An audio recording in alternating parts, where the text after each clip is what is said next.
Hello again, my name is Mr. Marr and this is my unit on sound design using web synths, and at this point we are working on creating simple drum sounds using the tools that we've learned about so far.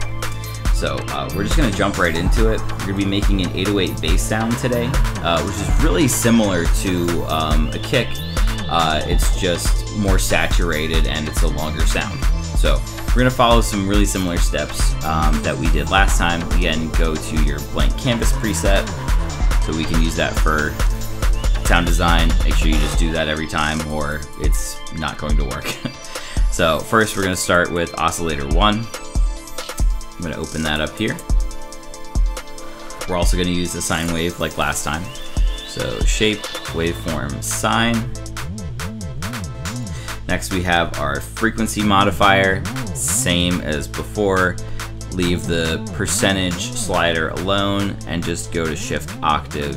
Set that to -3. Let's hear what we've got so far. So it's just that low sub rumble again.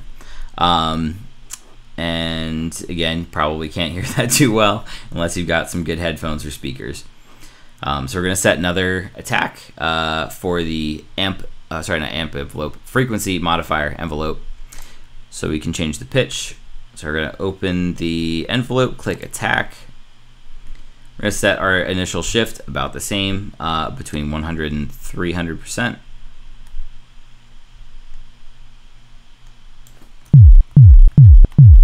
This should all feel pretty familiar, and I'm actually going to keep it a little bit more on the long end for this example. Next, we're going to go to the amplitude envelope. And this is where we're going to make things just a little bit different.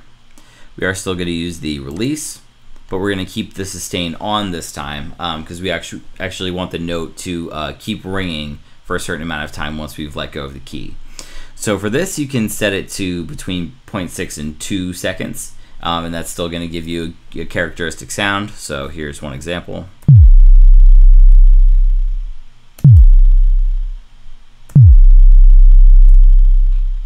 So if you can actually see,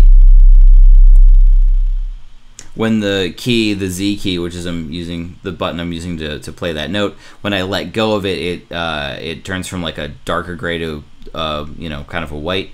So you can see that actually after I lift my finger off the key, the sound is still going for a second. And for our example, that's going to work a little better. Sometimes you don't want that from an 808. We'll get there later. All right. But that's what we have set right here. You can adjust that though to as long as 2 seconds. So maybe let's check out what that sounds like.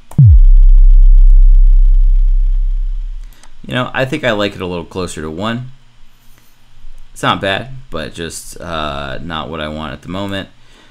And next we're going to do the effects, which we haven't really talked about yet. Those of you who took my class last year, though, should remember overdrive distortion because I made a point of pointing that out. It's a really effective tool. And we have distortion right here. So what that's going to do is it's going to add saturation and high harmonics to that low sound. It's going to make it easier to hear, and it's going to sound more like what we're used to.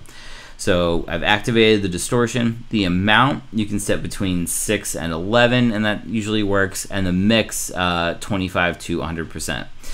So the mix is blending the original signal with a distorted signal, and the amount is how much distortion. So let's hear what it's set at, kind of the default here.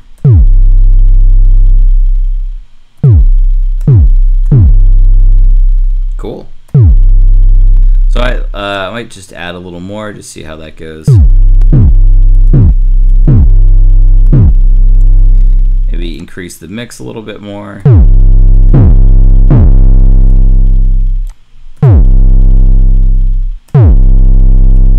Kind of like how that sounds. At this point, you might want to make some other edits. I'm actually feeling like I want to make this just a little bit shorter of a tail. So let's try maybe around there. Cool. Yeah, I really like that. So that's 808 bass. Very similar to a kick. We're just going to saturate it with distortion and let it play for a little bit longer. So it's going to work the same to record it. And I'm just going to do this full screen at this point. Click Chrome Audio Capture. Make sure you click the browser window before you press the sound, or it's not going to trigger the key. Usually just one time does the trick. And go back to Chrome Audio Capture.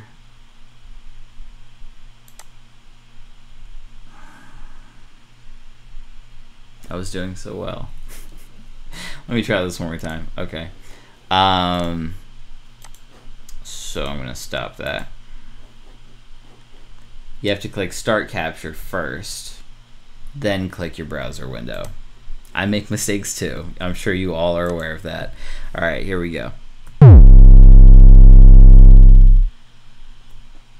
Okay, that was much better since it was actually recording that time. And now you can press Save Capture again. Wait for it to process. Save Capture. And I would suggest titling it 808.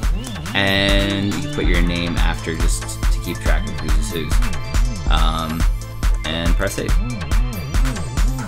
Now you have your own 808 bass sample. And later we're going to learn how to chop that, just that section out of that recording.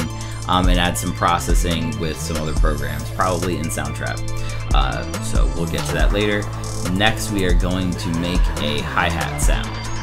So we'll be using the noise wave for that. Haven't talked about that too much.